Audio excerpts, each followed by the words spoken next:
बहुत high profile case है। अ, मतलब खरबपति पुरुष हैं। उनकी पहली पत्नी भी अच्छी, उनकी पहली शादी भी लव मैरिज, 2 बच्चे। पत्नी अच्छी थी, बच्चों को ग्रो करने के लिए उन्होंने अपनी प्रोफेशनल लाइफ छोड़ दी। पति अब देखिए वो प्रोफेशनल लाइफ छोड़ी किसके लिए? पति के और बच्चों के लिए। होम मेकर बन गई, ठीक है ना? जबकि that lady person was the most empower women in that city, नाम चलता था। बट उसने सब छोड़ दिया कि पति तो संभाल रहा है, अच्छा खासा कमा रहा है। अब पति बाहर रहे, पति का अफेयर बड़े लंबे चलने लग गए, पति पत्नी के बीच में झगड़े बढ़ने लग गए, बच्चे बड़े हो गए। अभी उन दोनों के बीच में कुछ सेटलमेंट होता नहीं होता, इस बीच में पति की लाइफ में एक थर्ड यंग वुमेन आ गई। अब जो अभी तक पति का चल रहा था अफेयर, वो भी मैरिड से था। तो उसने कभी शादी की बात ही नहीं करी, तो उधर अफेयर भी चल रहा था, इधर परिवार भी चल रहा था। अब जो अफेयर स्टार्ट हुआ, that lady was very young, उसको फैमिली बनानी थी। उसने कहा कि ऐसा नहीं चलेगा, if you want to be with me then you have to marry with me. Okay. अब इन्होंने अपने 20-22 साल के रिलेशन को तिलांजलि देके शादी कर ली दूसरी लड़की से। हाँ, लेकिन डिवोर्स कागजों पर होता है, दिलों पर नहीं। हाँ, क्योंकि आपने कहा कि वो भी मैरिड थी, तो वो लीगल रिश्ता हुआ ही नहीं। नहीं, वो जो मैरिड थी मतलब वो तो सेकंड अफेयर हुआ पति का ना। हाँ। अभी थर्ड अफेयर था। ये जो थर्ड अफेयर हुआ वो सिंगल लेडी के साथ हुआ। तो सिंगल लेडी ने बोला कि मैं तुमको ऐसे फिजिकल, मतलब लेडी बहुत समझदार थी, बिल्कुल सही किया उस लेडी ने कि मैं तुम्हारे साथ ऐसे फिजिकल नहीं होंगी। तुम भले ही मुझे कितना भी पसंद करो, मैं तुम्हारे साथ फिजिकल नहीं होंगी, मैं तुम्हारी फिजिकल डिमांड्स पूरी नहीं करूंगी। हाँ, if you will get marry with me then I will be there for you, have this courage. तो वो लेडी ने सीधे शब्द कहा कि तुम सोचो मजे ले लो, तो ऐसा नहीं होगा। लेडी ने डिनाई कर दिया भैया, बड़े खरबपति को बड़ा लगा कि अरे मैंने किसी को बोला, और उसने आनन फानन में अपनी पत्नी को डिवोर्स दिया, उस महिला से शादी की। बट तो आनन फानन की चीजें थी ना, प्यार तो वो अपनी पत्नी को करता था। आज ये शादी भी खुश नहीं, वो शादी भी खुश नहीं, बच्चे भी खुश नहीं, सब परेशान है। सब परेशान, क्योंकि जो नई शादी आपने की उसको आप वो प्यार नहीं दे पा रहे हो। आपने तो फिजिकल अट्रैक्शन के साथ किया ना, जो भी किया अपने पैसे के दम पर, कि मेरे पास इतना पैसा कैसे कोई मुझे मना कर सकता है। इमोशनली तो आप उसी महिला के साथ जुड़े हुए थे जो नहीं, और ये गलत भी है। देखिए, आप किसी के साथ मैरिड रिश्ते में हैं, फिर आप उसी दौरान किसी के साथ लिव इन में हैं और फिर उसी दौरान या तो आप किसी और को प्रॉमिस कर रहे हैं, तो it is your habit, your characterless woman और मैन, हुएवर जो भी है। तो बात ये होती है कि क्या ऐसे बहुत सारे, मतलब इतनी कहानियां हैं मनीषा जी, जैसे जैसे हम अंदर घुसते हैं ना, तो हमें जब सोसाइटी का बिल्कुल अलग सी पिक्चर दिखती है ना, तो हमें समझ नहीं आता है कि हम क्या बोलें। इन रिश्तों को हम एक्स्ट्रा मैरिटल अफेयर कहें, इन रिश्तों को हम लिव इन रिलेशन कहें, इन रिश्तों को हम व्यभिचार कहें, इन रिश्तों को हम केवल फिजिकल संतुष्ट होने का एक टूल समझें, है क्या? मुझे तो आई डोंट नो, ऐसे किसी पे आरोप नहीं लगाना चाहिए, पर मुझे लगता है कि ये कई बार देखते हैं कि चक्कर में आप जब अट्रैक्ट होते हैं तो फिजिकल टर्म्स मैटर्स। बिल्कुल। और जैसे हम मैरिज की बात करते हैं तो मैरिज में एक पूरी व्यवस्था होती है और फिजिकल टर्म उसका एक हिस्सा होता है, और यहाँ यही सब कुछ होता है। और याद रखिए, जब हम इसके तह तक जाते हैं ना, तो जैसे जैसे फिजिकल अट्रैक्शन कम होता जाता है ना, वैसे ही रिश्ते दूर होते जाते हैं। रिश्ते वही चलते हैं जहां आपका इमोशनल बॉन्डिंग है। अगर इमोशनल बॉन्डिंग नहीं है, तो रिश्ता रह ही नहीं पाता है, सही बात है। बिल्कुल नहीं रह पाता है। मतलब एक मैं आपको बताऊं, बहुत बड़ी उद्योगपति की पत्नी थी। मतलब ये केस तो मेरे लिए बड़ा अजीब ही था। 2 प्यारी-प्यारी बेटियां, गाना गाने का बड़ा शौक, सिंगर बनने का बड़ा शौक, बॉलीवुड का चार्म महिला को, अच्छा गाना गाती थी। वो अपने से 14-15 साल छोटे लड़के से मिलती है, बाहर से आई है, इंदौर जैसे शहर में लिव इन में रहने लग गई। जैसा कि महिला ने बताया कि लड़के ने उसको ये बताया था कि वो आर्मी में मेजर है और उसकी बॉलीवुड में बहुत पहचान है, वो उसको सिंगर बनवा देगा, बट उसके लिए उसको इंदौर आना पड़ेगा। और बाद में जब वो इंदौर आती है तो उसको पता चलता है कि लड़का तो कॉलेज गोइंग स्टूडेंट है। अब वो दोनों लिव इन में रहते हैं। लड़के को तो बड़े मजे आ रहे थे, फ्री में लड़की कमा रही थी, महिला कमा रही थी और घर का पूरा खर्चा सब कुछ लड़का ऐश कर रहा था। फाइनेंशियली, इमोशनली, खाना भी उसको बढ़िया मिल रहा है, पत्नी की तरह रह रही है, सब चीजें लड़के के मजे थे। 3 साल हो गए, 3 साल हो गए दोनों के बीच। अब चूंकि लड़का 14 साल छोटा है तो कॉलेज में भी उसकी गर्लफ्रेंड बनी, दोनों के बीच में अब झगड़े बढ़ने लग गए। अब लड़का भी ग्रेजुएशन कंप्लीट कर चुका है, फिर अब वो कि मेरे को कब सिंगर बनवा रहे हो, किससे मिलवा रहे हो, क्योंकि महिला भी आई केवल, उसका कोई वैसा वाला इमोशनल अटैचमेंट नहीं था, उसको वो सिंगर तो बनना था। उसको सिंगर बनना था और वो अभी भी 3 साल से वो सिंगर के लिए ही सोच रही थी, और वो बस वो समय निकालने के लिए वो जॉब कर रही थी। फिर वो मार पीट तक बात आ गई। चूंकि हमारी सोसाइटी मेल डोमिनेटिंग सोसाइटी है तो वो लड़का मारने लगा इसको। अब इसके बाद तो फिजिकल असॉल्ट भी इसके साथ होने लग गया। फिर इसको कहीं से वन स्टॉप सेंटर के बारे में पता चला, उसने मुझे कॉल किया कि आई नीड हेल्प। हम लोगों ने उसको वन स्टॉप सेंटर में आश्रय में रखा, शेल्टर दिया। इस बीच में उस लड़के को पता, पहले तो ये बहुत डिप्रेस हो चुकी थी, बहुत अपनी बहुत सारी चीजें बता ही नहीं रही थी।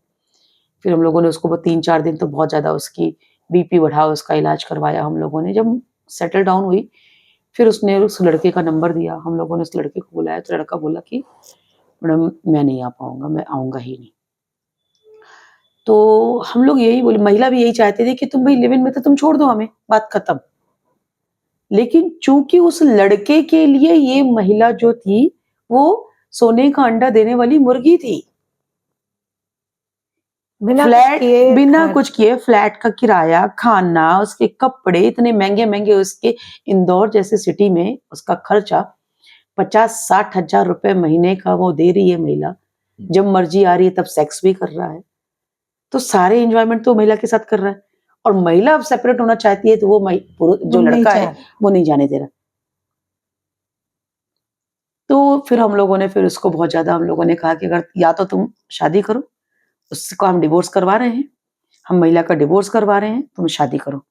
अगर तुमको महिला के साथ रहना है तो तुमको शादी करनी पड़ेगी, अब तुम लिव इन में नहीं रह पाओगे इसके साथ।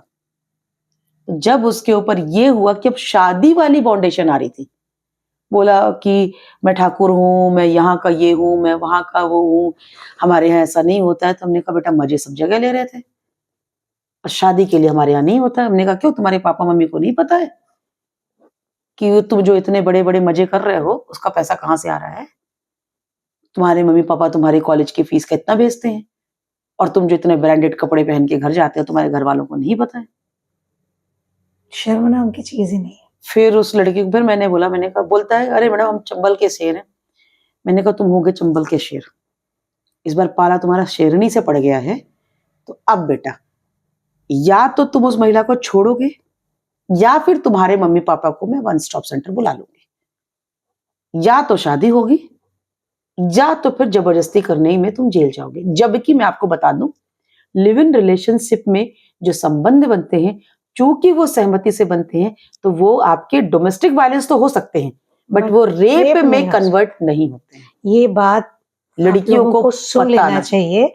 और आपके आसपास परिवार में, मित्रों में कहीं अगर कोई ऐसी बच्ची है तो उसको समझा देना चाहिए, क्योंकि वो टाइम तो क्या होता है ना, आप इमोशनल स्टेट में होते हो तो आप ये चीजें समझ नहीं पाते आपको, और फिर आपको लगता है अच्छा परेशान किया तो ऐसा कर दूंगी। अभी आप समझो कि आप ऐसा नहीं कर सकते। नहीं, बिल्कुल नहीं कर सकते। कानून आपको, आप पति पत्नी के संबंध में अपनी सहमति से आए हो, जब आपके बीच में सेक्सुअल रिलेशन सहमति से बने हैं तो वहां पे रेप जैसी बात आ ही नहीं सकती है।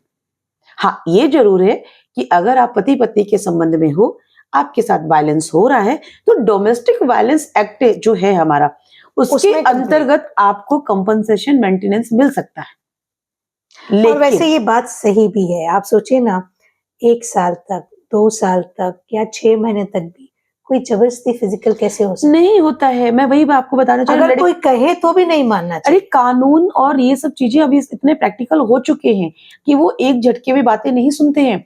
अब कोई वकील केवल पैसा लेने के लिए लड़की को बरगला देगा कि चलो हम तो शादी का झांसा देकर दुष्कर्म का एफआईआर करवाते हैं। आप एफआईआर करवा भी दोगे तो लड़के को जेल नहीं होगी, सुनवाई क्योंकि भाई कोर्ट जो है वो जाएगा ना कि आप लिव इन में रह रहे थे, और लिव इन का मतलब ही है कि सहमति से आप दोनों रह रहे थे। और अगर आप सहमति से रह रहे थे, लिव इन में रह रहे थे, तो शादी का झांसा कैसा? अगर सामने वाला आपके लिए कोई शादी का कमिट कर रहा है तो आप घर वालों को बताओ ना कि हम शादी करने वाले हैं।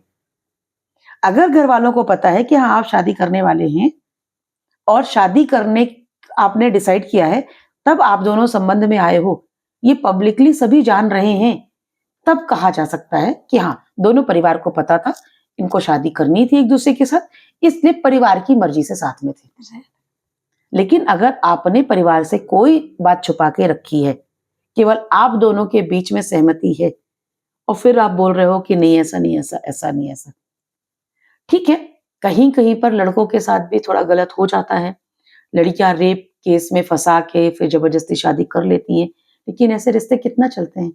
आप जबरदस्ती शादी कर लिए, लड़का शादी के बाद आपको छोड़ देगा, तो वही केस आपका डोमेस्टिक वायलेंस में कन्वर्ट हो जाएगा।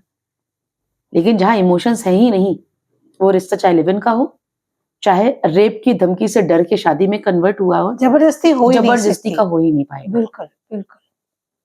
तो जहां पर लिव इन से रिलेशन स्टार्ट होता है, उसका एंड बहुत ज्यादा मुझे सकारात्मक नहीं दिखा। तो अगर ये वो जो शादी में भी कन्वर्ट हुआ है तो भी बहुत कम जगह पे मुझे वो सक्सेसफुल दिखे हैं। मुश्किल से 1 या 2% रेशियो में आपको बस 1 या 2% का दूंगी। बाकी 99 98% नॉट लिव इन, हाँ, सक्सेसफुल। लिव इन के रिलेशन नहीं सक्सेस हुए हैं। और एक ये जो आपने बात कही कि आपको सिंगर बनना है, आपको हाँ, मॉडलिंग करना है, आपको किसी और फील्ड में जाना है, बहुत फूँक-फूँक के कदम रखें और आपकी मेहनत आपको कहीं ले जा सकती है।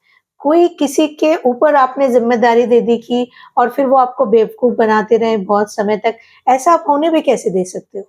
आपने जैसे बताया कि इट्स बीन 3 इयर्स, तो 3 साल तक आपको समझ में नहीं आया कि इसका कहीं कोई कनेक्ट नहीं है कुछ भी नहीं है। और वो बेवकूफ़ बनाते रहे, आप बनती रहीं। यही चीज मैंने उनको बोला। मैंने फिर मतलब हम लोगों ने उस महिला के हस्बैंड को कांटेक्ट किया कि वो गिल्ट फील कर रही है, ये वो। तो मतलब बड़ा दुख हुआ मुझे सुन के कि उन्होंने बोला कि मैडम, मैं तो दूसरी शादी नहीं करूंगा क्योंकि मेरे पास 2 बच्चियों बेटियां थी, बेटियों की जवाबदारी है, भगवान का दिया हुआ पैसा वैसा सब कुछ है।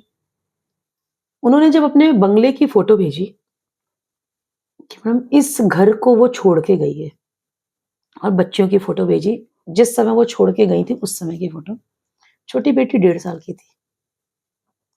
बोले कि मैडम अब आप मुझे बस इतना बता दीजिए कि क्या कोई भी व्यक्ति एक्सेप्ट कर पाएगा? मैं कोई रिप्लाई नहीं दे पाई। मैंने उस महिला को बताया, जबकि मैंने तुम्हारे हस्बैंड से बात की, तो बोली मैडम मत बात करिए, वो बहुत अच्छे हैं, गलतियां मेरी हैं, मैं दोबारा वहां जाके उनको और बदनाम नहीं करना चाहती हूँ। आज वो महिला इंदौर में ही जॉब कर रही है, रह रही है, सिंगल रह रही है, डिवोर्स नहीं हुआ है, अक्ल आ चुकी है, अब लिव इन में नहीं रहती है, वर्किंग वुमेन हॉस्टल में रहती है, अकेली लाइफ जी रही है। क्या लाइफ बची? बड़ी देर हो गई अकल आते-आते। अक्ल आते आते देर हो गई। तो हमें ये भी ध्यान रखना है कि अ हम उस जगह ना पहुँच जाएँ जहाँ से वापस आना मुश्किल हो, मुश्किल, नामुमकिन। नामुमकिन हो। हम वहाँ मुश्किल ना क्या, पहुँच जाएँ। नामुमकिन तो ही। यदि यदि आप में से किसी ने जो ये पॉडकास्ट देख रहे हैं, कोई गलती कर भी ली है या आपको समझ में आ गया है कि ये गलत कर लिया, तो उस गलत चीज़ से तुरंत बाहर निकलिए, क्योंकि गलत काम का कोई सही तरीका नहीं होता और गलत को सही करने का भी कोई सही कोई तरीका सही नहीं होता। तरीका नहीं। जो गलत है वो गलत है और गलत चीज़ को किसी भी तरीके से सही साबित नहीं किया जा सकता और गलत को सही करने का कोई तरीका होता ही नहीं है। तो यदि किसी ने अभी ये सुन के या कहीं और से बातें जान के ये एहसास हो गया है कि हम गलती पे हैं और आपको लगता है कि आप फँस गए हैं, तो भी विश्वास करिए, यदि आप निकलने के लिए प्रयास करेंगे, तो कहीं कोई रास्ता ज़रूर मिलेगा। कहीं वन स्टॉप सेंटर मिलेगा, कहीं आपको फैमिली काउंसलिंग की कोई टीम मिल जाएगी, आप किसी प्राइवेट काउंसलर के पास जा सकते हैं, परिवार में कोई बड़े होंगे, उनकी मदद ले सकते हैं या दोस्तों में कोई ऐसे समझदार होंगे जिनसे बात कर सकते हैं। तो यदि आप कहीं ऐसे मसले में उलझ गए हैं, तो निकलिए, क्योंकि रिश्ते ज़बरदस्ती नहीं चलते, रिश्ते शक में नहीं चलते और ऐसे रिश्तों के साथ ज़्यादा दिन नहीं जिया जा सकता।